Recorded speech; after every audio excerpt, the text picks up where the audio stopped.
Hello everyone, welcome back to the channel.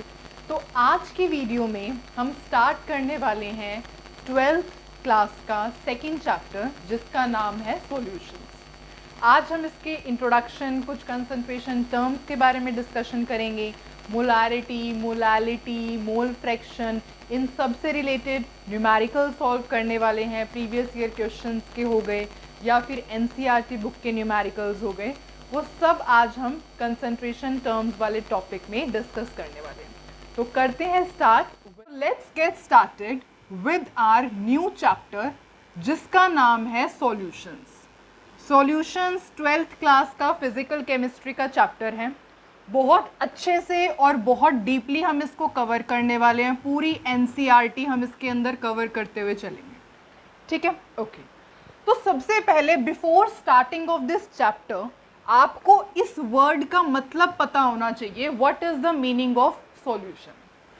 ठीक है, जैसे कि अगर सपोज हम एक बीकर लें, उसके अंदर पानी डाल दें और उसके अंदर आप शुगर ऐड कर दो तो वो किसका सॉल्यूशन बन जाएगा? Sugar solution. अगर एक बीकर के अंदर, वो पानी वाला बीकर के अंदर अगर आपने सॉल्ट ऐड कर दिया तो वो सॉल्ट सॉल्यूशन बन जाएगा। हम गर्मियों में जनरली केन शुगर जो होता है ना, गन्ने का रस इतना ज़्यादा कंज्यूम करते हैं, it is a kind of solution. तो इन जनरल हम जो है प्योर सब्सटेंसेस के साथ बहुत रेयरली डील करते हैं। हम जनरली सॉल्यूशंस के साथ ही डील करते हैं। पर अब हमें क्या पढ़ रहे हैं? हम कौन सा सब्जेक्ट पढ़ रहे हैं? केमिस्ट्री। तो हमें सॉल्यूशन की डेफिनेशन का पता होना चाहिए इन टर्म्स ऑफ केमिस्ट्री। तो सॉल्यूशन की डेफिनेशन क्या होती है? सॉल्यूशन क्या होता है? It is a kind of homogeneous mixture. Homogeneous mixture, homogeneous mixture का मतलब होता है यूनिफॉर्मली, इसकी जो कॉम्पोजिशन है, composition is uniform, completely uniform composition है, ठीक है? तो solutions is the homogeneous mixture of 2 और मोर कंपोनेंट्स। 2 या 2 से ज़्यादा कंपोनेंट्स के होमोजीनियस मिक्सचर को आप क्या कहते हो? सॉल्यूशंस कहते हो, ठीक है? कॉम्पोजिशन जिसकी यूनिफॉर्म हो। अगर आपको सिंपल लैंग्वेज में समझना है तो ये जो कंपोनेंट्स है ना, the components can not be separated by physical method. मतलब आप इसको, इसके जो कंपोनेंट्स हैं, जिन कंपोनेंट्स से ये, जिन सब्सटेंसेस से ये बना है, कंपोनेंट से ये बना है, उसको आप फिजिकल मेथड से सेपरेट ना कर सको, है ना? यूनिफॉर्म, इतनी अच्छे से इनकी कॉम्पोजिशन, इनकी प्रॉपर्टीज़ इतने अच्छे से यूनिफॉर्मली एक दूसरे से मिक्स हैं कि आप उनको सेपरेट नहीं कर सकते बाय फिजिकल मेथड। इतने अच्छे से ये एक दूसरे में यूनिफॉर्मली डिस्ट्रीब्यूटेड है, यूनिफॉर्म इसकी कॉम्पोजिशन है, that you can not separate them by physical method, ठीक है? आई गेस आपको सॉल्यूशन वर्ड का मतलब बिल्कुल अच्छे तरीके से क्लियर है। तो अब हम आगे चलते हैं। तो सॉल्यूशंस की डेफिनेशन हमने कंप्लीट की, ओके, ठीक है। अब जो है सॉल्यूशन किस चीज़ का बना होता है? देखो, सॉल्यूशन 2 चीज़ों का मेनली बना होता है। एक को हम कहते हैं सॉल्यूट एंड दूसरे को हम कहते हैं सॉल्वेंट। Solute and solvent. अब ये क्या है? Solute which is present in small amount. जो सब्सटेंस, जो कंपोनेंट स्मॉल अमाउंट में प्रेजेंट होगा उसको सॉल्यूट कहेंगे। जो लार्ज अमाउंट में प्रेजेंट होगा उसको हम क्या कहेंगे? सॉल्वेंट कहेंगे, ठीक है? और हम जो है इस चैप्टर के अंदर जनरली बाइनरी सॉल्यूशन के साथ डील करते हैं। किसके साथ डील करते हैं? Binary solutions. बाइनरी का मतलब 2 कंपोनेंट से जो बने हुए होते हैं, उन सॉल्यूशंस के साथ ही जनरली हम डील करने वाले हैं इस चैप्टर में, ठीक है? और जो सॉल्वेंट होता है ये बताता है physical state, physical state of solution. Solution की फिजिकल स्टेट बताता है। आप ऐसे लिख सकते हो, determine physical state of solution. कैसे? आपने अभी एक एग्जाम्पल सपोज हमने लिया है, ये पानी रहा, इसके अंदर हमने शुगर ऐड कर दी, है ना?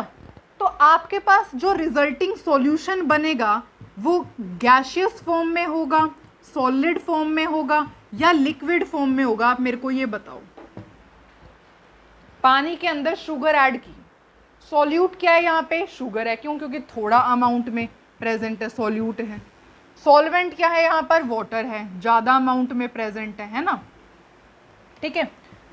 तो अब जो आपके पास सॉल्यूशन बनेगा, इसको मिक्स करने के बाद आपके पास क्या बनेगा? लिक्विड फॉर्म में ही रहेगा ना, लिक्विड फॉर्म में रहेगा। और सॉल्वेंट की फिजिकल स्टेट क्या थी? ये भी लिक्विड था। और सॉल्यूशन भी कैसा बना? ये भी लिक्विड है। इसका क्या मतलब है? इसका मतलब ये है कि जो सॉल्वेंट होता है वो क्या डिटरमाइन करता है? Physical state of the solution. जो सॉल्यूशन की फिजिकल स्टेट होती है वो कौन बताता है? सॉल्वेंट बताता है। इतना क्लियर है? ठीक है। अच्छा, अब तक हमने बहुत बेसिक सी चीज़ों के बारे में डिस्कशन किया है, ठीक है। तो अब जो है हम आगे चलते हैं। सॉल्यूशन की डेफिनेशन पढ़ ली, सॉल्यूट, सॉल्वेंट, इनकी प्रॉपर्टीज़ पढ़ ली हैं, ठीक है। अब थोड़ा सा हमें आगे मूव करना चाहिए। अब जो है हम पढ़ने वाले हैं कंसंट्रेशन टर्म्स। कंसंट्रेशन टर्म्स जो कि इस चैप्टर का फर्स्ट इंपॉर्टेंट टॉपिक है, ठीक है। बेसिक ही कह लो ये, ठीक है। ओके, तो सबसे पहले स्टार्ट करते हैं। देखो, इन सिंपल लैंग्वेज अगर हम बात करें तो amount of solute in solution, किसी भी सॉल्यूशन में कितना अमाउंट ऑफ सॉल्यूट प्रेजेंट है, किसी भी सॉल्यूशन में कितना अमाउंट ऑफ सॉल्यूट प्रेजेंट है, ये आप कैसे बता सकते हो? आप बता सकते हो बाय एक्सप्रेसिंग इट्स कंसंट्रेशन, उसकी कंसंट्रेशन को एक्सप्रेस करके, ठीक है।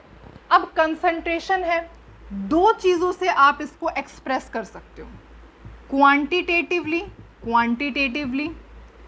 एंड क्वालिटेटिवली, ठीक है। क्वांटिटेटिवली एक्सप्रेस कर सकते हो, क्वालिटेटिवली एक्सप्रेस कर सकते हो। अब क्वालिटेटिवली की बात की जाए तो क्वालिटेटिवली आप कह सकते हो कि कोई भी सॉल्यूशन डाइल्यूट है या फिर कंसंट्रेटेड है ना। डाइल्यूट या कंसंट्रेटेड वर्ड आपने सुना हुआ है, कंसंट्रेटेड है। डाइल्यूट का क्या मतलब होता है? डाइल्यूट का मतलब होता है जब आपका सॉल्वेंट की अमाउंट ज़्यादा हो, सॉल्वेंट की अमाउंट ज़्यादा हो, सॉल्वेंट इन मोर अमाउंट, है ना। जब सॉल्वेंट ज़्यादा होगा तो आप कह दोगे कि हमारा तो सॉल्यूशन डाइल्यूट है। और कंसंट्रेटेड में क्या होगा? कंसंट्रेटेड में सॉल्वेंट इन लेस अमाउंट, गाढ़ा, जिसे हम कहते हैं ना, पानी के अंदर चीनी मिलाते रहो, पानी के अंदर आप शुगर जो है ऐड करते चले जाओ, वाटर के अंदर आप शुगर ऐड करते चले जाओगे तो पहले तो ये कैसा होगा? पहले तो डाइल्यूट होगा, लेकिन जैसे जैसे आप ऐड करते गए और शुगर ऐड की तो क्या हो जाएगा? ये गाढ़ा हो जाएगा ना, कंसंट्रेटेड हो जाएगा, ठीक है। तो यही कहानी यहाँ पर है। डाइल्यूट का क्या मतलब है? डाइल्यूट का मतलब है सॉल्वेंट ज़्यादा है, या फिर आप इसे ऐसे भी कह सकते हो कि यहाँ पर लेस सॉल्यूट है, सॉल्यूट जो है वो कम है ना। डाइल्यूट फॉर्म में कम शुगर ऐड की थी। कंसंट्रेटेड का क्या मतलब है? और शुगर। शुगर क्या है? एक सॉल्यूट है यहाँ पर, तो जितना सॉल्यूट ऐड करते रहो, मतलब कंसंट्रेटेड का क्या मतलब है? मोर सॉल्यूट। तो इस तरीके से आप जो है डाइल्यूट और कंसंट्रेटेड को समझ सकते हो। तो ये तो हमने कैसे क्लासीफाई कर लिया? क्वालिटेटिवली क्लासीफाई कर लिया। पर अब हम बात करेंगे क्वांटिटेटिवली, जिसका मेन इंपॉर्टेंट टॉपिक है। तो क्वांटिटेटिवली बहुत सारे मेथड्स हैं कंसंट्रेशन टर्म्स के, कंसंट्रेशन को एक्सप्रेस करने के लिए, जिनको अब हम स्टडी करने वाले हैं, ठीक है। और अगर सिंपल लैंग्वेज में अगर मैं आपको बताऊं तो क्वांटिटेटिवली जैसे percent by weight, wait by volume, volume by volume, molarity, normality, molality, strength, बहुत सारे मेथड्स के बारे में हम स्टडी करने वाले हैं। तो यही क्या है? आपकी कंसंट्रेशन टर्म्स हैं। तो अब जो है हम अपने मेन इंपॉर्टेंट टॉपिक पर आ गए हैं, थोड़ा सा बेसिक स्टडी करने के बाद। तो सबसे पहले अब हम बात करने वाले हैं मास परसेंटेज की, मास परसेंट की, जिसे आप ऐसे भी कह सकते हो weight by weight percent, you can also say like this, ठीक है, ओके। अच्छा, वेट बाय वेट है, वेट बाय वेट का क्या मतलब है, इसकी सिंपल लैंग्वेज में अगर मैं आपको डेफिनेशन बताऊं तो कुछ भी ये है कि mass of solute in grams dissolved in या फिर present in 100 gram of solution, बस ये है वेट बाय वेट। कितना मास ऑफ सॉल्यूट प्रेजेंट है 100 ग्राम ऑफ सॉल्यूशन में, उसको क्या कहते हो आप, मास परसेंट कहते हो। जैसे कि मैं आपको एक स्टेटमेंट लिख के दूं 10% ग्लूकोज इन वाटर, इसका क्या मतलब है, केमिस्ट्री में आपको ऐसे लिखा हुआ है ना। अब इसका मतलब बताओ, जनरली अगर मैं आपको बताऊं अगर मास परसेंटेज की, तो ये जो ऐसी ऐसी टर्म्स होती हैं 10% ग्लूकोज इन वाटर या इतने परसेंट इतना इन दिस, तो ये जनरली जो है इंडस्ट्रियल, जो इंडस्ट्रीज के अंदर केमिकल एप्लीकेशंस होती है ना, उसमें ये टर्म यूज़ की जाती हैं, ठीक है। तो आपको इसका मतलब पता होना चाहिए, you are reading chemistry, you are learning this, ठीक है, तो आपको पता होना चाहिए कि इस स्टेटमेंट का मतलब क्या है, ठीक है। तो 10% ग्लूकोज इन वाटर का क्या मतलब हुआ, 10% ग्लूकोज इन वाटर, इसका सिंपल सा मतलब ये है कि 10 ग्राम ग्लूकोज इज डिजॉल्व्ड इन कितने 100 ग्राम ऑफ सॉल्यूशन, बस सिंपल सा मतलब इसका ये है, ठीक है। अच्छा, इसका फॉर्मूला अगर आप यूज करना चाहोगे तो इसका फॉर्मूला क्या होता है, मास परसेंट का फॉर्मूला होता है, मास परसेंट का फॉर्मूला होता है mass of solute divide by में मास ऑफ सॉल्यूशन, दोनों ही किस में होने चाहिए, ग्राम्स में होने चाहिए, परसेंट है तो इनटू में 100 लगा दिया, तो ये फॉर्मूला होता है mass of solute in grams divide by mass of solution in grams into में 100, परसेंट है ना क्योंकि, तो 100 हमने 100 से मल्टीप्लाई कर दिया। और इसको हम क्या कहते हैं, इसको अगर सिंपली इसको हम कहते हैं mass fraction of solute, this is known as mass fraction of solute. Is it clear, ठीक है, कोई डाउट तो नहीं, ओके। अब हम एक काम करते हैं, इसको रब कर देते हैं, और जो हम फॉर्मूलेज लिख रहे हैं ना, क्योंकि अब हमें क्या सॉल्व करने हैं, न्यूमेरिकल सॉल्व करने हैं, तो यहाँ पर छोटे छोटे फॉर्म्स में लिखते रहते हैं, so that mass of solute divide by में मास ऑफ सॉल्यूशन इनटू में 100, दोनों ग्राम्स में होने चाहिए, सो दैट हमें कोई प्रॉब्लम ना हो आगे न्यूमेरिकल सॉल्व करते टाइम। तो अभी हमने फर्स्ट टर्म कंसंट्रेटेड टर्म, हमने कंसंट्रेशन की टर्म समझी। अब हम बात करते हैं सेकंड, जो आप बिल्कुल आराम से बता सकते हो, वॉल्यूम परसेंटेज या फिर वॉल्यूम बाय वॉल्यूम। सेम जो है, कुछ भी नहीं करना, आपने अभी अभी पढ़ा है। अगर सपोज एग्जाम्पल से समझाती हूँ, अगर सपोज मैंने आपको यूं कहा कि आपके पास 10% इथेनॉल इन वाटर, इसका क्या मतलब है, 10% इथेनॉल इन वाटर, इसका क्या मतलब है, इसका मतलब ये है कि 10 ml इथेनॉल है, ethanol is present in 100 ml of solution. 10 ml ethanol, ethanol किसके अंदर होता है, लिक्विड फॉर्म में, वाटर किसके अंदर होता है, लिक्विड फॉर्म में। लिक्विड के लिए वॉल्यूम वॉल्यूम होगा, वॉल्यूम बाय वॉल्यूम, तो 10 ml ethanol is present in 100 ml of solution. और इसका फॉर्मूला क्या बन जाएगा, volume of solute in ml divide by में volume of solution in ml, percentage है तो मल्टीप्लाई कर दो बाय 100 से, पूरा लिख देती हूँ मैं यहाँ पे वॉल्यूम ऑफ। तो ये क्या बन गया आपके पास, volume percent, volume of, volume by volume तो सॉल्यूट की वॉल्यूम ले लो, डिवाइड बाय में total volume of the solution, percentage है तो मल्टीप्लाई बाय 100 कर दो, सेम एज इट इज। बस वहां पर मास की बात हो रही थी, यहाँ पर वॉल्यूम की बात हो रही है, ठीक है। अच्छा, इसके अंदर है ना एक नीट 2012 में इसका क्वेश्चन आया था, थ्योरी बेस्ड क्वेश्चन था, कुछ कैलकुलेशन नहीं करनी थी, ठीक है। लेकिन नीट 2012 में इसका क्वेश्चन आया हुआ था, और वो क्या था कि ना आपको एक केमिकल का नेम बताना था जो कि कार इंजन, ठीक है, जो कि कार इंजन को कूल करने में हेल्प करता है, और ये एनसीईआरटी में मेंशन है, this is mention in NCERT, ठीक है। तो ये आपका 2012 में क्वेश्चन आया हुआ था, और इसका आंसर है इथाइलिन ग्लाइकोल। Ethylene glycol. अब सपोज आप कहीं ट्रिप पर जाओगे और आपके कार का इंजन गर्म हो जाएगा सपोज, तो आपको पता है, because you are reading chemistry, तो आपको पता होना चाहिए कि कौन सा केमिकल यूज होता है to cool car engine. Ethylene glycol, अगर मैं इसकी पूरी परसेंटेज बताऊं तो 35% solution of ethylene glycol is used as an antifreeze for cars to cool the car engine, ठीक है।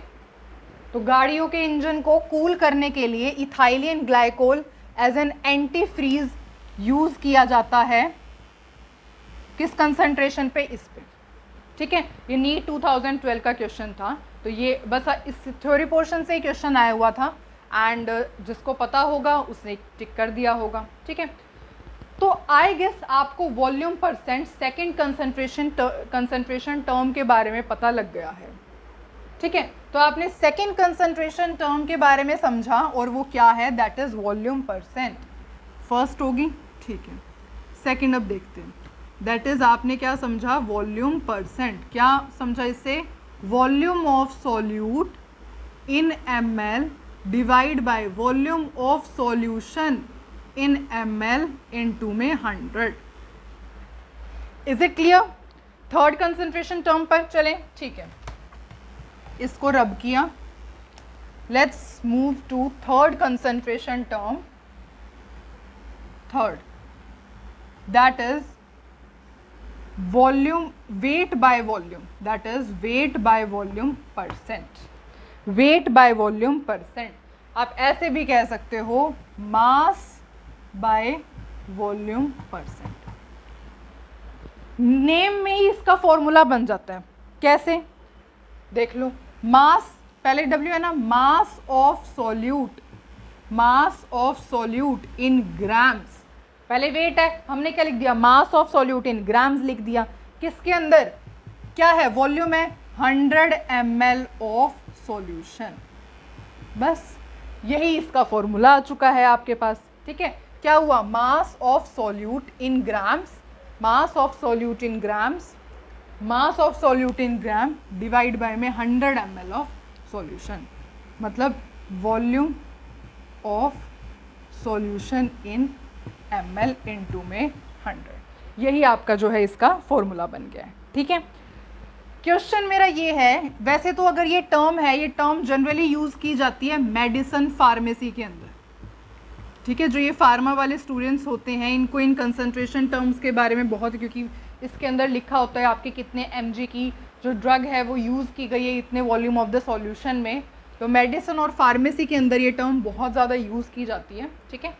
कोई भी मेडिसिन उठा करके आप वहाँ पर चेक कर सकते हैं, which is written, and you can, अब आपने समझ लिया तो you can define this term completely. Question है 49 W/V% का मतलब बता दीजिए।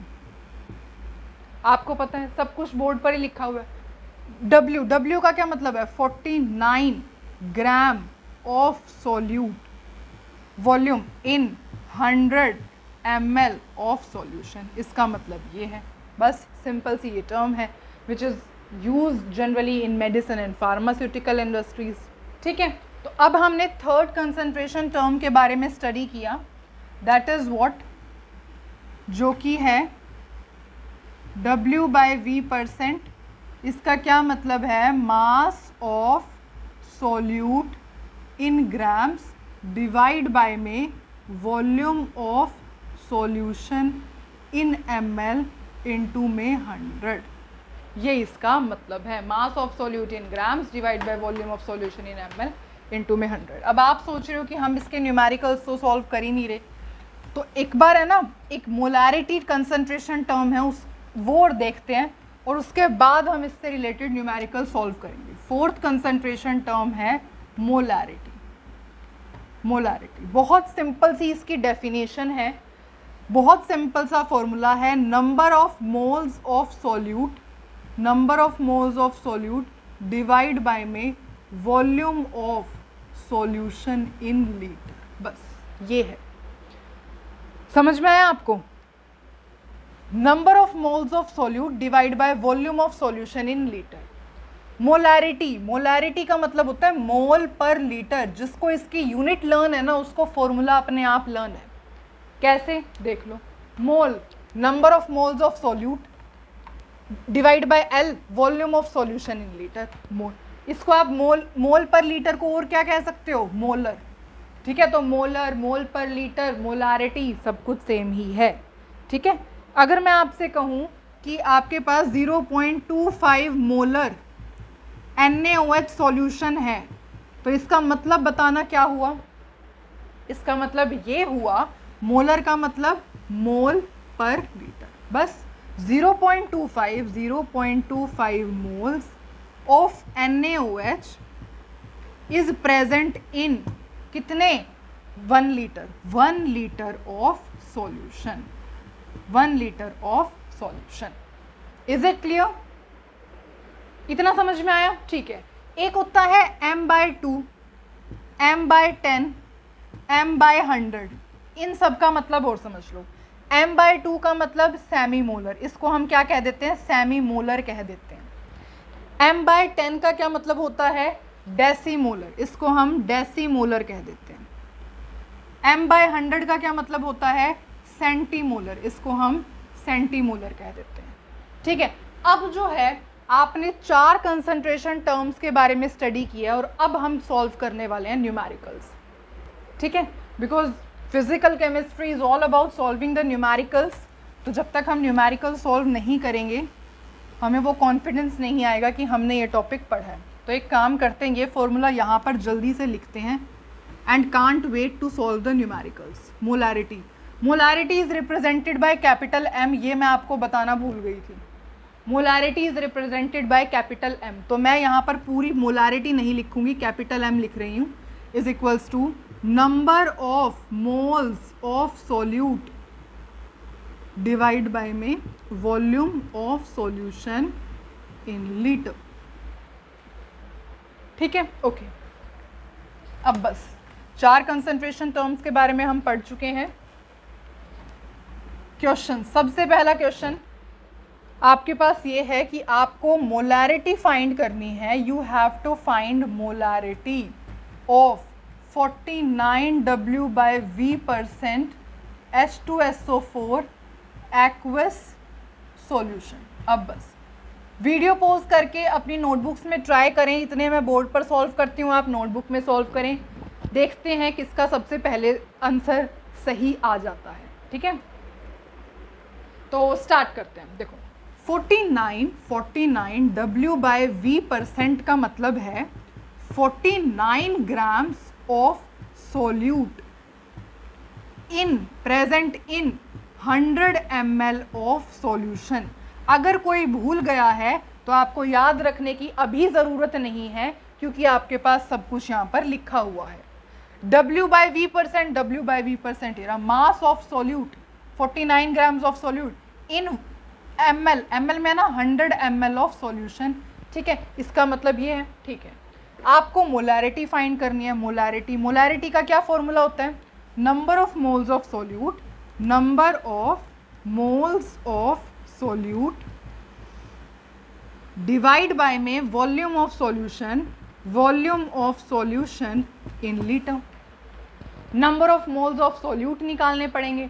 सॉल्यूट क्या है आपके पास? यहाँ पर जो आपका सॉल्यूट है ये है आपके पास H2SO4, H2SO4 सॉल्यूट है ना। अब आपको नंबर ऑफ मोल्स, अब जिन स्टूडेंट्स को नंबर ऑफ मोल्स निकालने का फॉर्मूला नहीं पता, नंबर ऑफ मोल्स सबसे पहले तो नंबर ऑफ मोल्स को हम स्मॉल n से डिनोट करते हैं।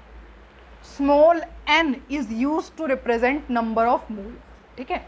नंबर ऑफ मोल्स किसके इक्वल होते हैं? गिवन मास डिवाइड बाय में मोलर मास, इसके इक्वल होते हैं। गिवन मास डिवाइड बाय में मोलर मास, तो कर लो। ओके, गिवन मास फॉर्मूला लिख देते हैं, वैल्यू बाद में पुट करेंगे। डिवाइड बाय में मोलर मास, डिवाइड बाय में मोलर मास, और पूरे के डिवाइड में क्या है यहाँ पे लिख देती हूँ, डिवाइड बाय में volume of solution in litre, ठीक है। ओके, गिवन मास कितना है आपको? ये रहा 49 ग्राम्स। गिवन मास कितना है आपको? 49 ग्राम्स। 49 डिवाइड बाय में मोलर मास, H2SO4 का मोलर मास क्या होता है? कैलकुलेट करो। 2 × 1 प्लस में सल्फर का एटॉमिक नंबर 16, 16 × 2 32, इसका 32 होता है। प्लस में 4 × में ऑक्सीजन का एटॉमिक नंबर 8 × 2 दैट इज 16, इसका ये होता है 2 प्लस में 32 प्लस में 6 4 जा 4 2 पर जस्ट वेट 64। अब सबको ऐड कर दो, 64 32 2 8 98 दैट इज 98 डिवाइड बाय में volume of solution in litre. Volume of solution 100 ml है ना, लेकिन हमें तो लीटर में चाहिए। 100 ml है, आपको किस में चाहिए? लीटर में चाहिए। 1 litre is equals to 1000 ml। आपको क्या करना है? मिलीलीटर को लीटर में कन्वर्ट करना है। अपोजिट चलना है ना। देखो, डायरेक्ट इसमें करना होता तो मल्टीप्लाई कर देते, लेकिन मिलीलीटर से लीटर बनाना है तो क्या कर दोगे? डिवाइड बाय 1000 कर दो। डिवाइड बाय में 1000 कर दिया, तो ये किसके अंदर आ गई? अब ये लीटर में आ गई है, ठीक है। अब आपको क्या करना है? कुछ नहीं करना, कैलकुलेशन सॉल्व करनी है, ठीक है। डिवाइड को मल्टीप्लाई में कन्वर्ट करेंगे, ये रेसिप्रोकल हो जाएगा, ऊपर आ जाएगा 1000, नीचे आ जाएगा 100। इससे ये कैंसिल, आंसर क्या आ जाएगा? 490 डिवाइड बाय में 98। ये कैंसिल हो रहा है, होएगा, आगे कैंसिल कर लेना, ठीक है। लेकिन आपने ऐसे आंसर बिल्कुल नहीं छोड़ना। क्यों? क्योंकि आपको यूनिट के साथ, मोलारिटी की क्या यूनिट होती है? मोल पर लीटर। तो ये आंसर किस में आएगा? कहाँ लिखो? इसको थोड़ा सा स्पेस बना करके लिखते हैं, 490 डिवाइड बाय 98 मोल पर लीटर। इसको सॉल्व कर लेना, जो भी आंसर आएगा, ठीक है। तो इस तरीके से आपने करना था। सबसे पहले आपको ये मतलब पता होना चाहिए। मतलब पता है, डायरेक्ट फॉर्मूले में वैल्यूज पुट करनी है और कुछ भी नहीं करना, ठीक है। हो गया क्वेश्चन सॉल्व। इसी तरीके से इसको रब करते हैं और जो है एक और क्वेश्चन सॉल्व करते हैं, and that is H2SO4 aqueous solution का ही चलो आपको निकालना है, पर यहाँ पर आपको डेंसिटी गिवन है। सपोज आपको यहाँ पर डेंसिटी गिवन है, दैट इज 1.2 ग्राम पर ml।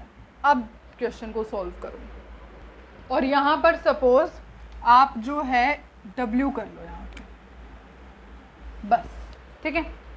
अब क्वेश्चन को सॉल्व करते हैं। आपको क्या कैलकुलेट करना है? You have to calculate molarity. तो डायरेक्ट सबसे पहले मोलारिटी का फॉर्मूला अप्लाई करते हैं। मोलारिटी इज इक्वल्स टू, देखो मोल पर लीटर है ना, ठीक है, number of moles of solute divide by में volume of solution in litre, ठीक है। ओके, अब आपको क्या चाहिए? सॉल्यूट के मोल्स चाहिए, ठीक है। वॉल्यूम चाहिए सॉल्यूशन की। अब ऐसे तो यहाँ से पता लग नहीं रहा, पहले इसको उठाना पड़ेगा, मतलब कि 49 W/W%। इसका क्या मतलब है?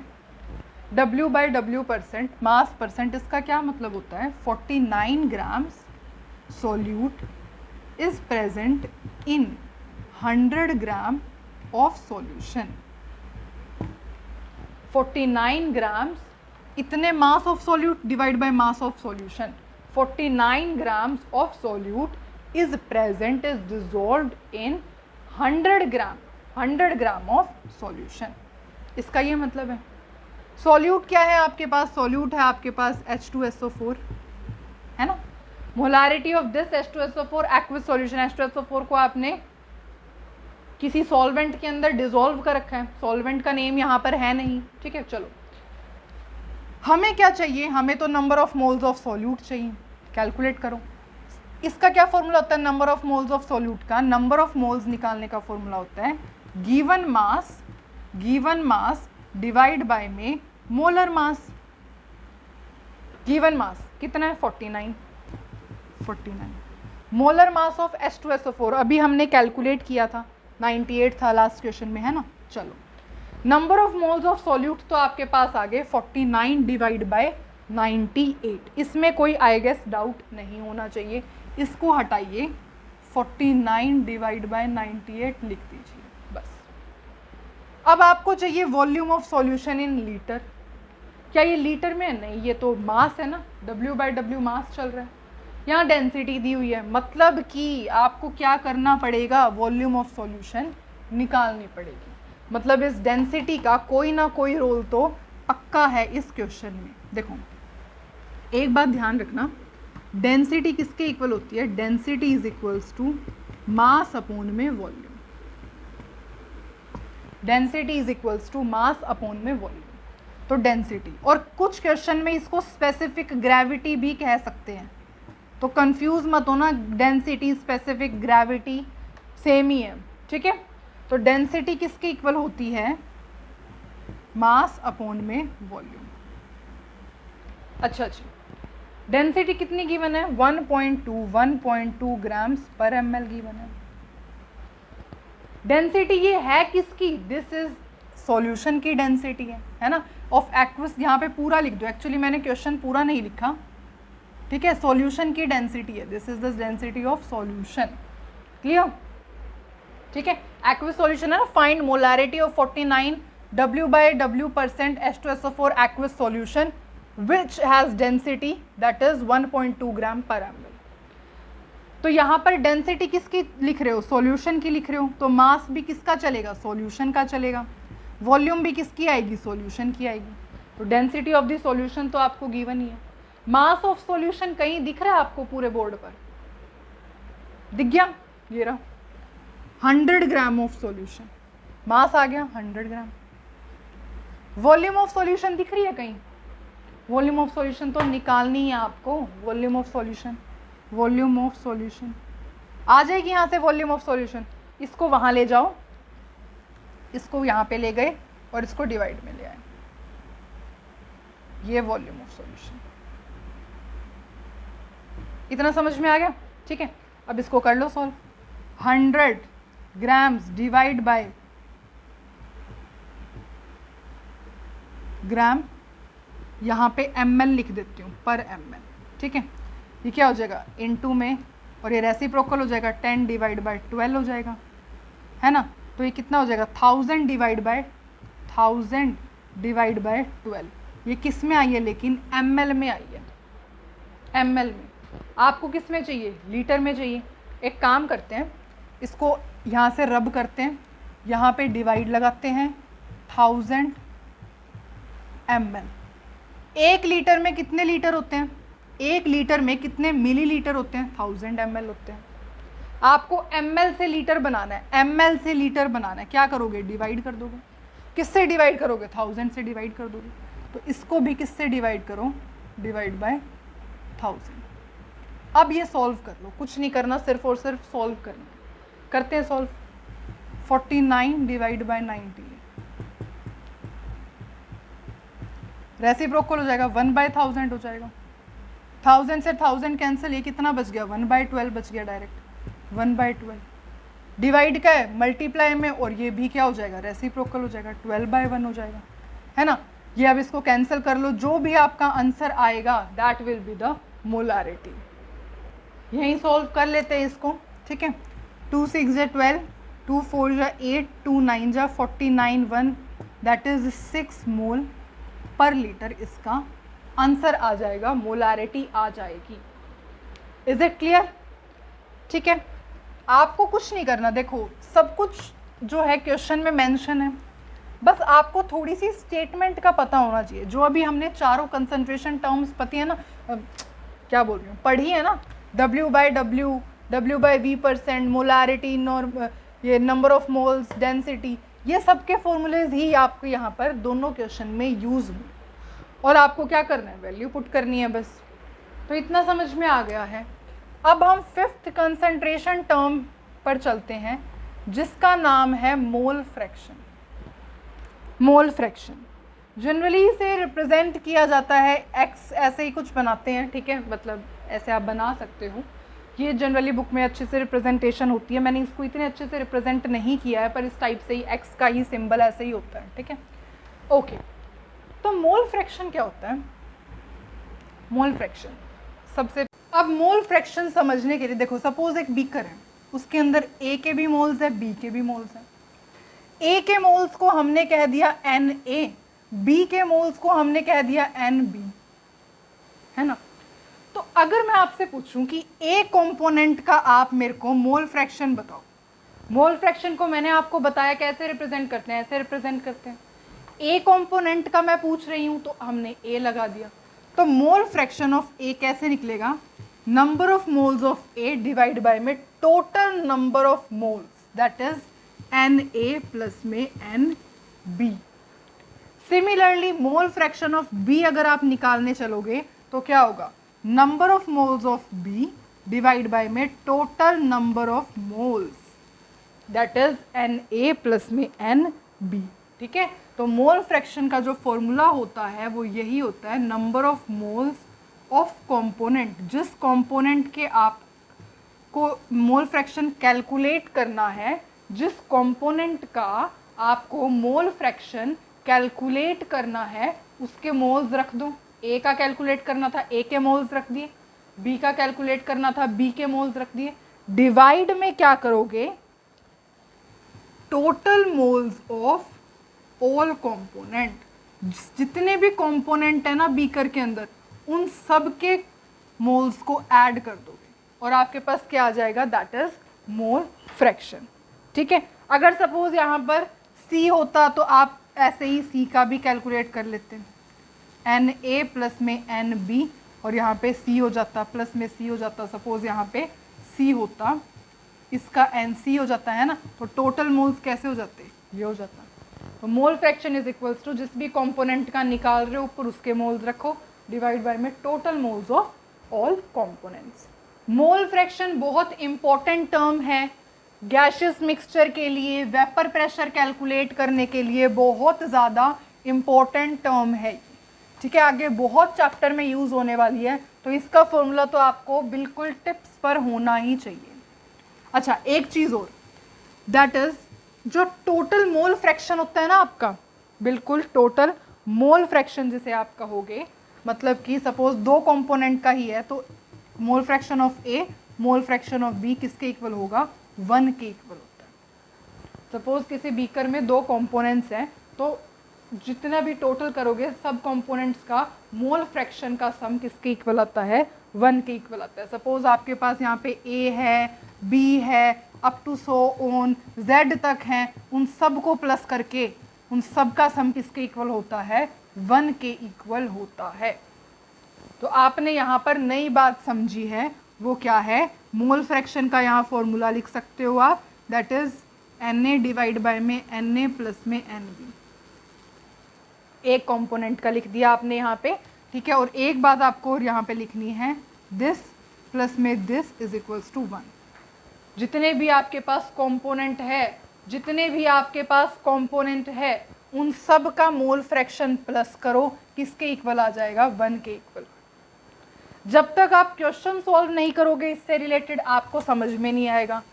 अब किसकी बारी आई है? एक न्यूमेरिकल सॉल्व करने की। तो आज की वीडियो का थर्ड न्यूमेरिकल सॉल्व करने जा रहे हैं हम। तो आप साइड बाय साइड पहले वीडियो को पॉज करके न्यूमेरिकल नोट करेंगे। अब सबसे पहले ये क्वेश्चन सॉल्व करेंगे। देखो अगेन कंपटीशन स्टार्ट, आप अपनी नोटबुक में सॉल्व करो, मैं अपनी नोटबुक में सॉल्व करूंगी, ठीक है। हमें क्या कैलकुलेट करना है? मोल फ्रैक्शन कैलकुलेट करना है किसका? बेंजीन का। बेंजीन का जिनको फॉर्मूला नहीं पता, C6H6 फॉर्मूला होता है। In solution containing 30% by mass in CCl4। Start हो जाओ। मोल फ्रैक्शन आपको किसका कैलकुलेट करना है? बेंजीन का कैलकुलेट करना है। किसके अंदर है? इन अ सॉल्यूशन, जिस in a solution containing 30% by mass in CCl4।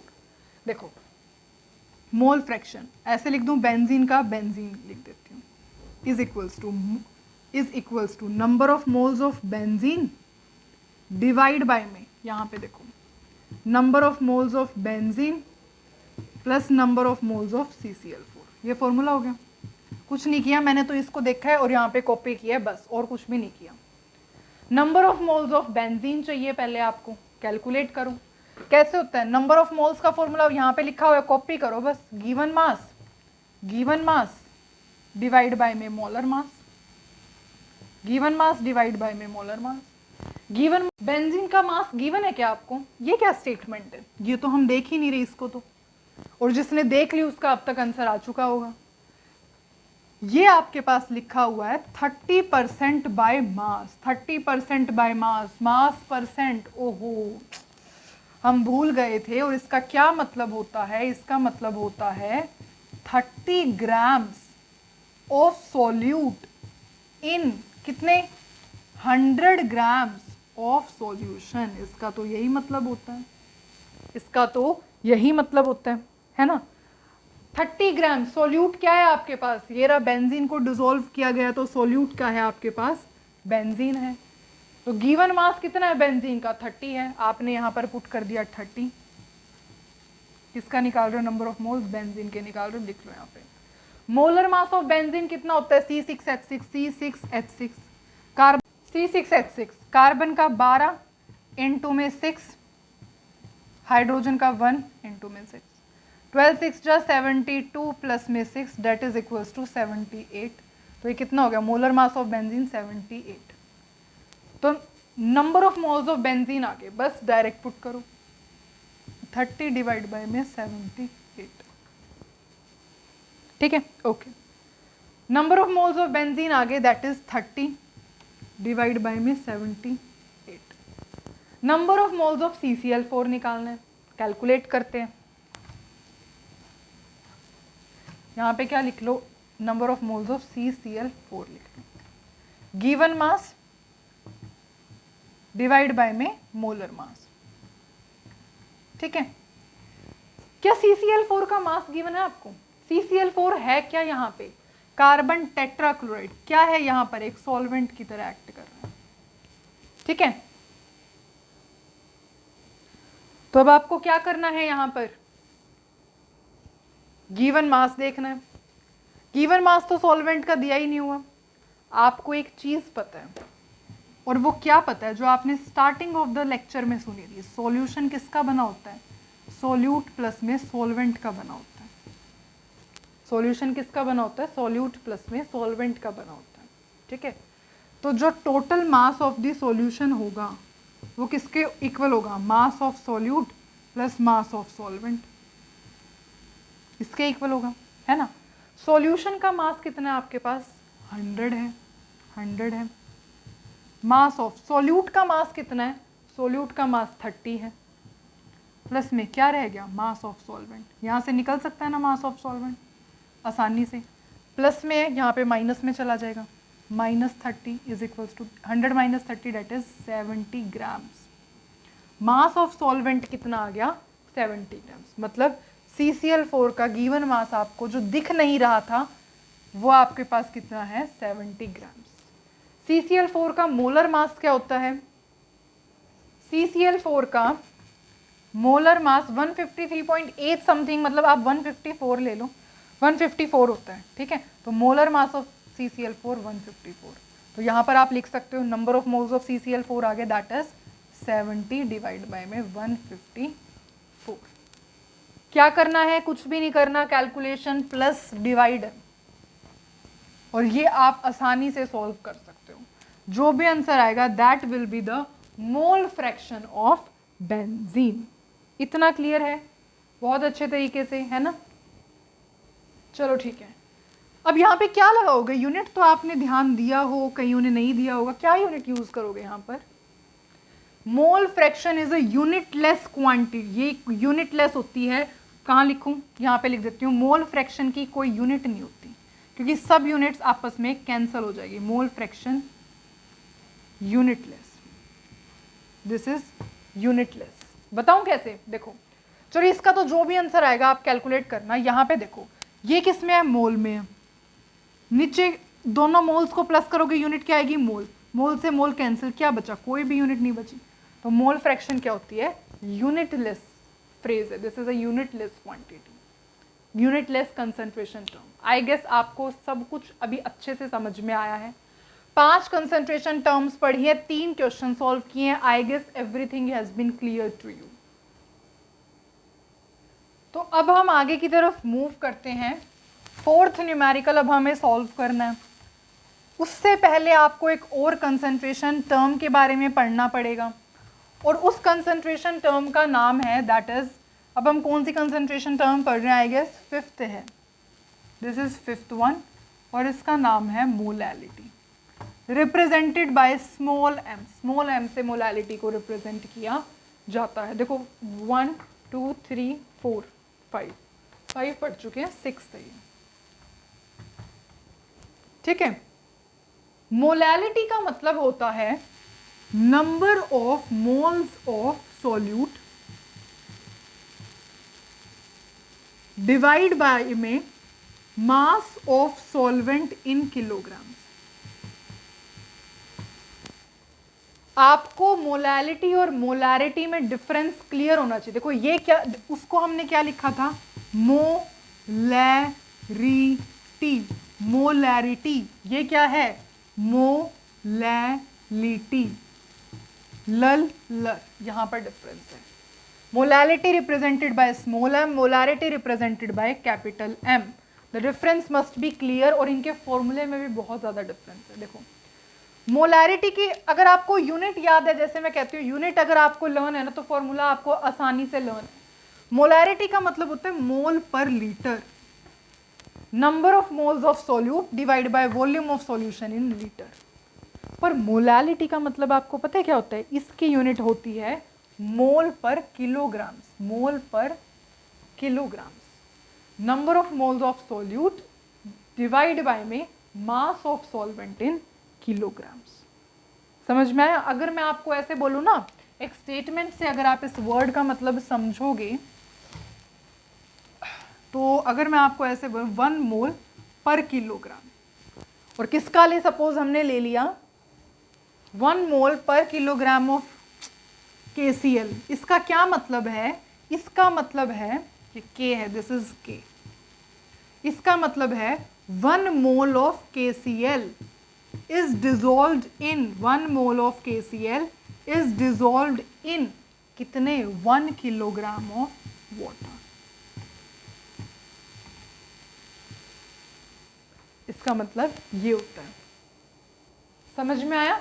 तो मोलैलिटी यूनिट आपको पता होनी चाहिए, मोल्स पर किलोग्राम, ऊपर मोल में है नीचे किलोग्राम्स में है।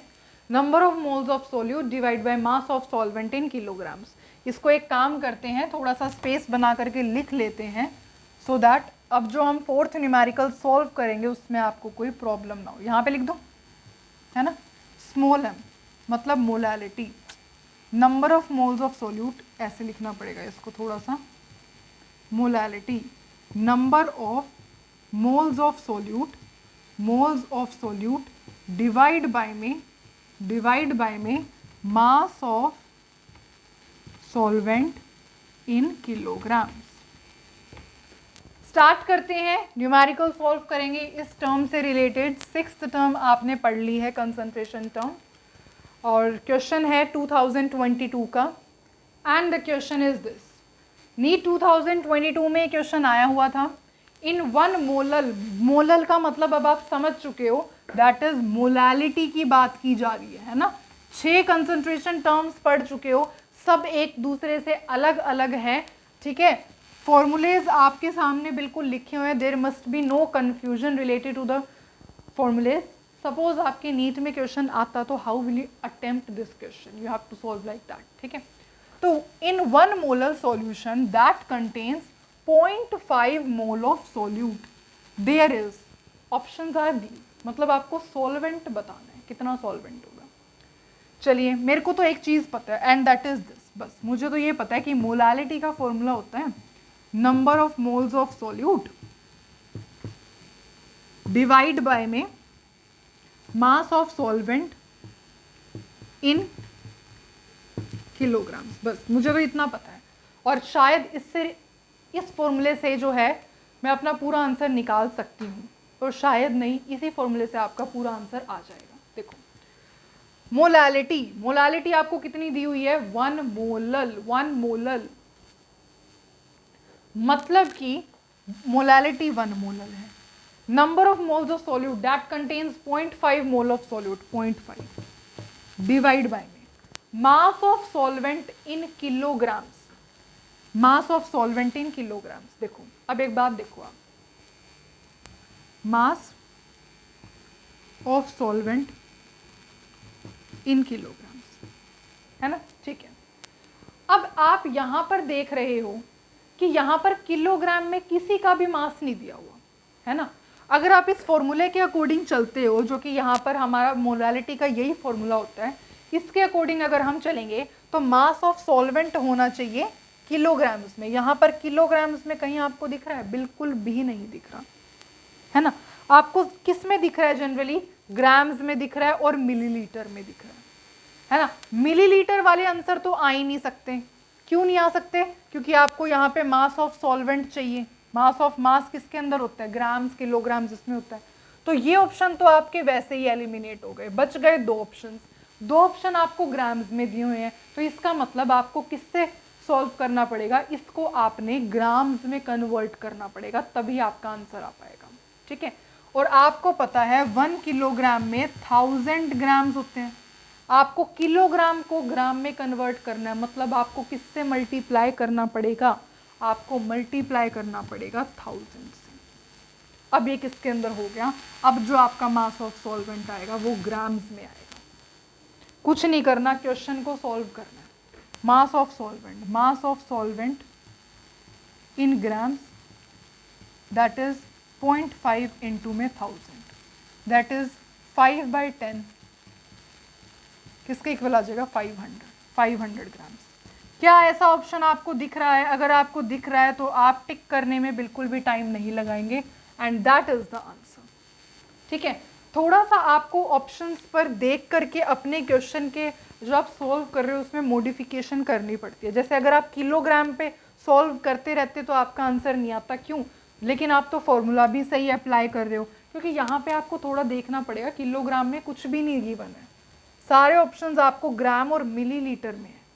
फिर आप एलिमिनेट करो जो रह रहे हैं, जो आपके ऑप्शंस, ठीक है, इन दोनों में से या इन तीनों में से कुछ हो सकता है, उसके रिलेटेड आप यूनिट पुट करो, ठीक है। तो इस तरीके से ये क्वेश्चन सॉल्व होना था related to the molality, and this was a previous year question, ठीक है।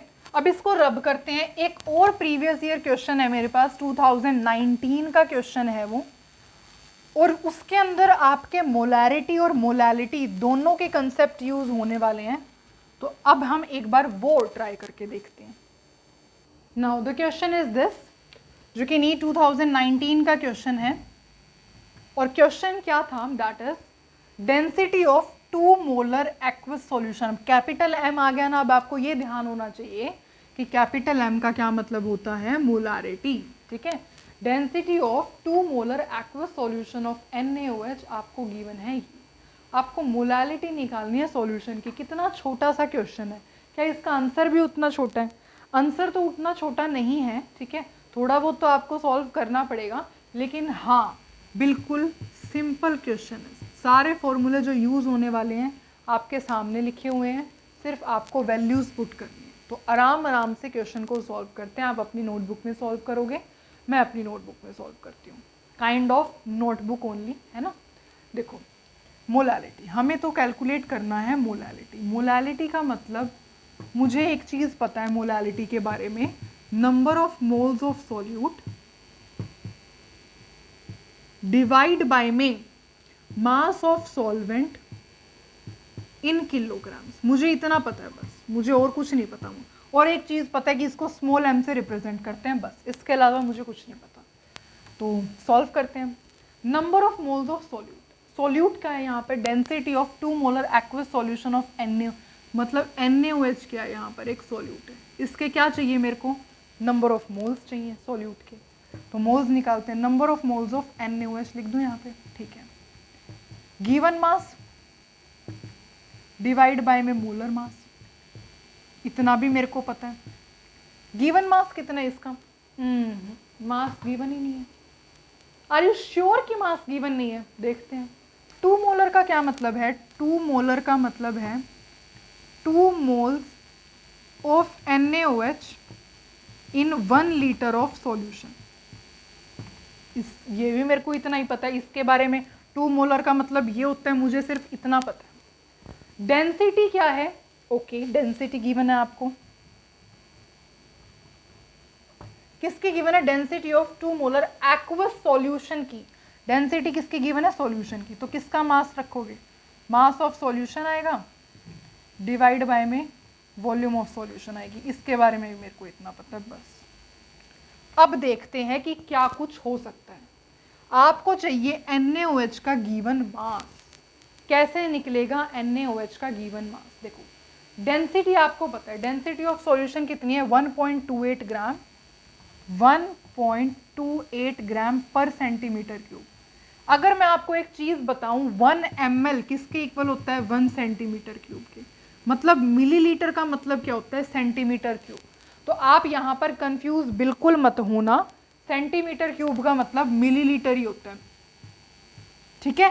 तो कंफ्यूजन ना क्रिएट हो, इस वजह से मैंने यहां पे मिलीलीटर ही लिख दिया। ओके, ठीक है। मास ऑफ सॉल्यूशन पता है आपको? नहीं पता।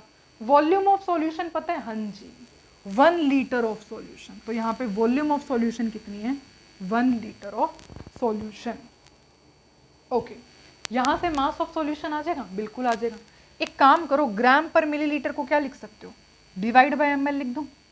बिल्कुल। ये डिवाइड में वहाँ जाके मल्टीप्लाई में हो जाएगा, इनटू में लीटर। अब ये क्या हो गया? नीचे मिलीलीटर, ऊपर लीटर। इसका मतलब हमें क्या करना पड़ेगा? Convert. 1 litre is equal to 1000 millilitre होता है। 1 litre is equals to 1000 millilitre होता है। तो आप क्या करो, 1 लीटर की जगह 1000 मिलीलीटर लिख दो। थोड़ा सा यहाँ पे लिखना पड़ेगा मेरे को, आई एम सो सॉरी, बीच में ब्रेक आ जाता है, मुझे अच्छा नहीं लगता बिल्कुल भी। चलो, तो 1 litre is equal to 1000 ml हो गया, 1000 ml लिख दिया। अब ml से ml कैंसिल हो जाएगा और ग्राम्स में आपका मास आ जाएगा, है ना?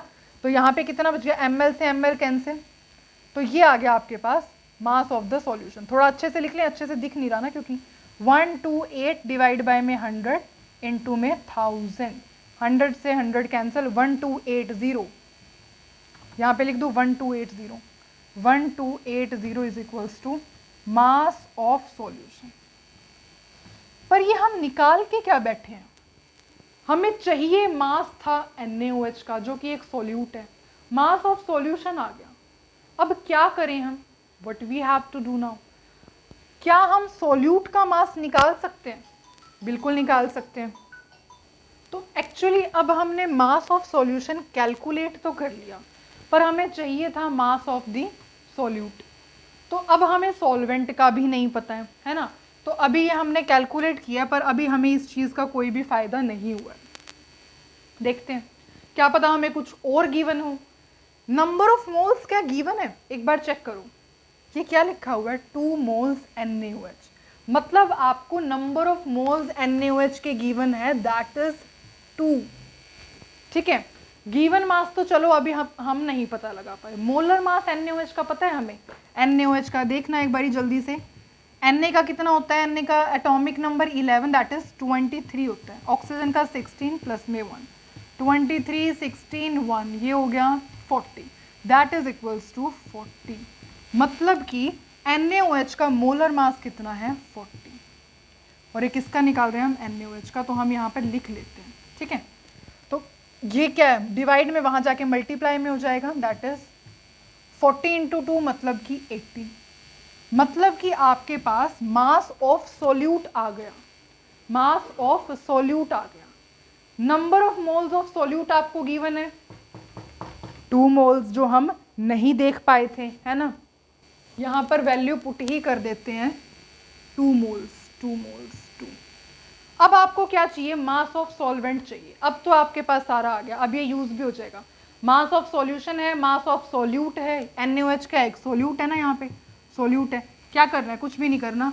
मास ऑफ सॉल्यूशन किसके इक्वल होता है, मास ऑफ सोल्यूट प्लस में mass of solvent. Mass of solute कितना है 80। मास ऑफ सॉल्वेंट कितना है, x कंसीडर कर लिया, नहीं पता। मास ऑफ सॉल्यूशन कितना है 1280 प्लस में वहां जाके माइनस में हो जाएगा, minus 1280 minus 80 that is 1200 is equals to x। मतलब कि मास ऑफ सॉल्वेंट कितना आ गया 1200 ग्राम्स। कितना आ गया 1200 ग्राम्स, 1200 ग्राम्स। पर आपको किलोग्राम में चाहिए था, है ना। अब आपको एक चीज पता है, 1 किलोग्राम में 1000 ग्राम होते हैं, है ना। ग्राम को किस में कन्वर्ट करना है, किलोग्राम में। ग्राम को किस में कन्वर्ट करना है, किलोग्राम में। क्या कर दो, डिवाइड बाय किससे कर दोगे, 1000 से डिवाइड कर दोगे, ठीक है। तो ये किसके इक्वल हो जाएगा। अब बिल्कुल आसानी से आप जो है मोलालिटी कैलकुलेट कर सकते हो, क्योंकि हमने हर एक चीज़ कैलकुलेट कर ली है। और किसके, अब ये किलोग्राम्स में आ जाएगा। तो मतलब जो भी आंसर आएगा, अच्छे से लिख देती हूँ थोड़ा, 0 से 0 कैंसिल, 20 डिवाइड बाय में 12 और मोल, इसका क्या, मोल पर किलोग्राम। ये जो है आपके पास मोलालिटी आ गई है सॉल्यूशन की, ठीक है। तो फॉर्मूलेज वही रहने हैं जो आपके पास बोर्ड पर सामने लिखे ही हुए हैं। कुछ नहीं करना, सिर्फ और सिर्फ वैल्यूज़ को पुट करना है। पर हाँ, एग्जाम्स में ये सब फॉर्मूलेज आपको लर्न होने चाहिए, और प्रैक्टिस जितनी क्वेश्चंस के करोगे अपने आप ये फॉर्मूलेज लर्न आपको हो जाएंगे। अब हम सॉल्व करते हैं ये क्वेश्चन। देखो, an aqueous solution of glucose is 10% weight by volume. आपको वॉल्यूम बताना है in which 2 gram mole of it is dissolve. अभी अगर सपोज आपको क्वेश्चन समझ में नहीं आया, तो आपको जितना इस क्वेश्चन में दिख रहा है, जितना आप बता सकते हो, हम उससे क्वेश्चन सॉल्व करते हैं। देखो, 10% W बाय V का क्या मतलब है, 10 grams of glucose in 100 ml of solution. इस बात का मतलब समझ में आ गया, ठीक है। इसका मतलब ये है कि 10 ग्राम जो है ना ग्लूकोज की, वो कितने में डिसॉल्व हो रहा है, 100 ml में डिसॉल्व हो रहा है। ये कह रहे हैं कितनी वॉल्यूम की ज़रूरत पड़ेगी in which 2 gram mole of it is dissolve. अगर आप 2 ग्राम मोल को डिसॉल्व करने लगोगे तो कितनी वॉल्यूम की रिक्वायरमेंट पड़ेगी। यूनिटरी मेथड है और कुछ भी नहीं है। देखो, 10 के लिए 100 की ज़रूरत हो रही है, तो 1 ग्राम के लिए कितनी होगी, 1 ग्राम के लिए 100 डिवाइड बाई 10 ग्राम, 10 ml होगी, है ना। आपको किसके लिए निकालना है, 2 ग्राम मोल के लिए। 2 ग्राम मोल का मतलब होता है 2 ग्राम मोल। देखो, जो 1 मोल होता है ना, 1 मोल, 1 मोल किसके इक्वल होता है। देखो, 1 मोल हमें पता है 6.022 इंटू 10⁻23 मॉलिक्यूल्स के इक्वल होता है। और अगर मैं आपको एक बात बताऊं, 1 mole is also equal to atomic mass, molecular mass या फिर फॉर्मूला मास, इसके भी इक्वल होता है फॉर्मूला मास, ठीक है। अब आपको यहाँ पे क्या, किसकी बात चल रही है, ग्लूकोज की बात चल रही है। ग्लूकोज का मोलिकुलर मास आप निकाल सकते हो, बिल्कुल, C6H12O6, ये फॉर्मूला होता है ग्लूकोज का। मोलिकुलर मास कैलकुलेट करते हैं, 12 इंटू 6 प्लस में हाइड्रोजन का 1 इंटू 12 प्लस में ऑक्सीजन का 16 इंटू 6। जल्दी से कैलकुलेशन करते हैं, 6 और 12 72 प्लस में 12 प्लस में 96 72 96 12 दैट इज इक्वल्स टू 9 1 10 11 180। मतलब कि जो आपका C6H12O6 ग्लूकोज का मोलिकुलर मास कितना है, 180 ग्राम पर मोल, 180 ग्राम पर मोल, एक मोल में 180 ग्राम, है ना। तो किसके इक्वल हो जाएगा, आपको किसके लिए निकालना है, 2 ग्राम मोल के लिए, तो 2 ग्राम इंटू में 180 हो जाएगा, ठीक है। अब आपने 1 ग्राम का तो निकाल लिया था, लेकिन आपको क्वेश्चन में किसके निकालने के लिए बोला हुआ है, 2 ग्राम पर मोल, और वो किसके इक्वल है, 2 ग्राम इंटू 180, तो 2 ग्राम इंटू 180 का कितना हो जाएगा 100 डिवाइड बाई 10 इंटू में 2 इंटू में 180।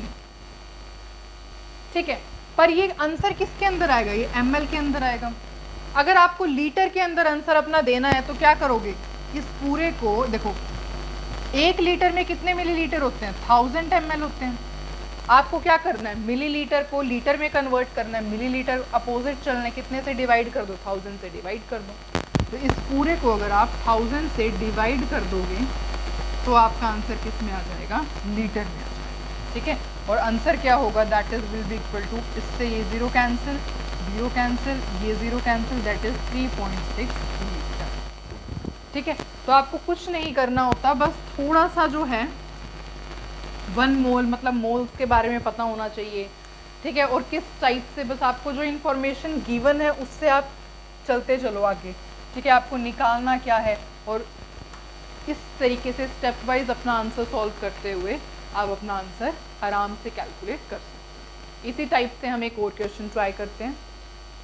तो हम ये क्वेश्चन ट्राई करते हैं, देखो, if density of lake water is this and contains 92 gram of Na positive per kilogram, हमें क्या कैलकुलेट करना है, मोलालिटी। तो हमें मोलालिटी का फॉर्मूला पता है, that is equals to number of moles of solute divide by में mass of solvent in kilograms, है ना। अब सबसे पहले आपको क्या कैलकुलेट करना पड़ेगा, number of moles of solute. अब यहाँ पे सॉल्यूट क्या है, आयंस की फॉर्म में आपको गिवन है 92 ग्राम्स ऑफ Na पॉजिटिव, मतलब कि ऐसे होता है ना, number of moles of solute is equals to given mass divide by में मोलर मास। तो यहाँ पे आपको आयंस गिवन है, that is Na positive ions in lake water, जिसका मास गिवन है 92 ग्राम। तो गिवन मास क्या है यहाँ पर 92 ग्राम्स, और मोलर मास कितना होता है, Na का मोलर मास कितना होता है, Na का एटॉमिक नंबर 11, इसका मोलर मास 23, तो molar mass of Na is 23। तो number of moles of Na positive आगे, that is equals to 92 divide by 23। अब हमें क्या कैलकुलेट करना है, mass of solvent in kilograms. देखो, if density of lake water आपको गिवन है, contains this much Na positive per kilogram, मतलब 1 किलोग्राम में इनके पास 92 ग्राम्स ऑफ Na पॉजिटिव है, मतलब कि 1 किलोग्राम के अंदर 1 किलोग्राम क्या हो गया, मास ऑफ सॉल्वेंट हो गया। तो ऐसे ही होता है ना, मोलालिटी के अंदर हम मास ऑफ सॉल्वेंट किलोग्राम्स में पुट करते हैं, और यहाँ पे 1 किलोग्राम है, तो डिवाइड बाय 1 किलोग्राम। तो कितना आंसर आ जाएगा, दैट इज, जो भी इसको डिवाइड करने पे मिलेगा, that will be the molality, that is mole पर किलोग्राम। अब बस ये लास्ट क्वेश्चन है, मोल फ्रैक्शन के बेसिस पर ये और सॉल्व कर लेते हैं। ठीक है, आपको गिवन है इन 2 molal of urea aqueous solution, आपको कैलकुलेट करना है मोल fraction of urea. Mole fraction का क्या फॉर्मूला होता है, मोल फ्रैक्शन का फॉर्मूला होता है number of moles of urea divide by में total number of moles of all the component, है ना। ठीक है, तो number of moles of urea आपको गिवन है, आपको सिर्फ इतना गिवन है 2 मोलल सॉल्यूशन है। 2 मोलल का मतलब है, 2 मोलल का क्या मतलब होता है, 2 moles of urea in 1 kilogram of solvent, यही मतलब होता है ना 2 मोलल का।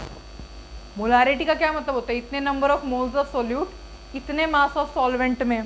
तो 2 मोलल का क्या मतलब है, 2 moles of urea in 1 kilogram solvent. तो number of moles of urea आपको कैसे कैलकुलेट करोगे, 2 गिवन है आपको, तो यहाँ पर आपको डायरेक्ट वैल्यू पुट करनी है 2। Number of moles of urea आपको ऑलरेडी गिवन है, I am so sorry light चली गई है। यहाँ पर भी आपको number of moles of urea का पता है, डेट इज 2। अब आपको निकालना है number of moles of solvent. कैसे कैलकुलेट करेंगे, number of moles of solvent किसके इक्वल होगा, mass, given mass of solvent, given mass of solvent divide by में मोलर मास। बस कुछ नहीं करना, वैल्यू पुट करनी है। गिवन मास क्या है आपको, सॉल्वेंट का ये रहा 1 किलोग्राम। इसको 1000 में कन्वर्ट कर लो, मतलब ग्राम्स में कन्वर्ट कर लो। 1 किलोग्राम में कितने ग्राम्स होते हैं? 1000 ग्राम्स होते हैं। तो डायरेक्ट यहाँ पर 1000 में 1000 ग्राम्स हो जाएगा। मोलर मास क्या है? सॉल्वेंट कुछ गिवन है, एक्वस गिवन है। एक्वस का क्या मतलब होता है? वाटर होता है एक्वस का मतलब। तो इसका मतलब मोलर मास किसका लेना है आपको? वाटर का लेना है। वाटर का कितना होता है? 2 × 2 में हाइड्रोजन का 1 प्लस में 16, दैट इज 18। मोलर मास कितना आ गया यहाँ पे? 18। तो number of moles of solvent क्या आ गए हैं आपके पास?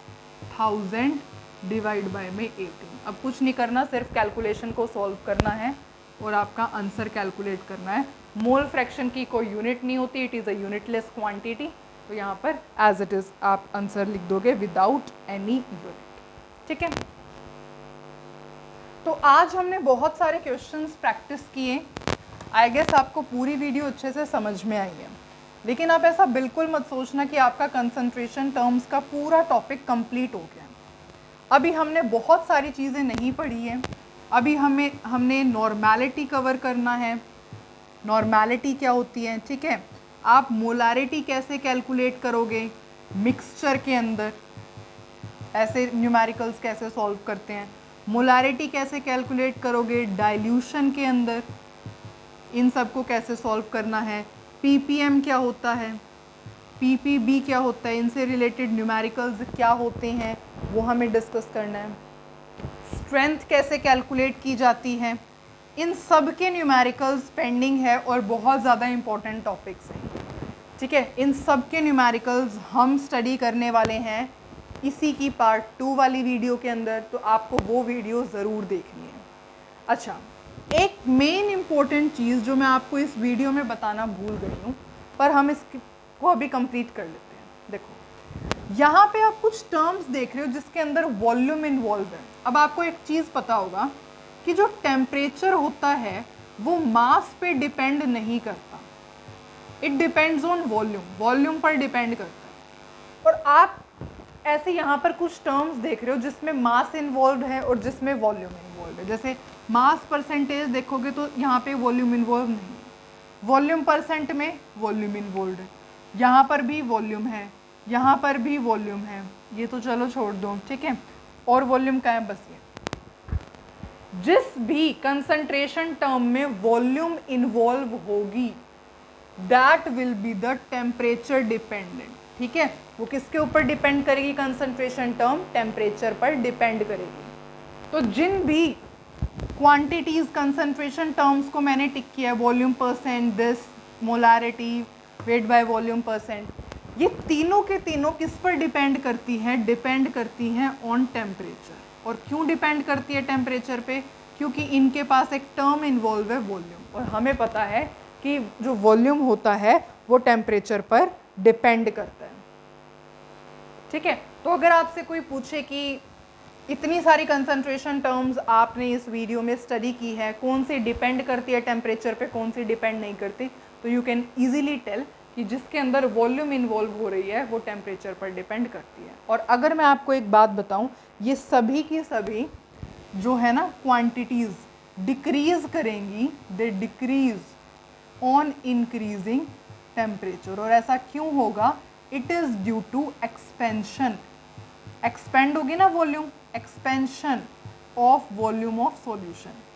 वॉल्यूम जैसे ही आप टेम्परेचर को हाई करोगे वॉल्यूम एक्सपेंड होगी, वॉल्यूम एक्सपेंड होगी तो ये जो जितनी भी क्वांटिटीज़ हैं दैट विल बी डिक्रीज, ठीक है।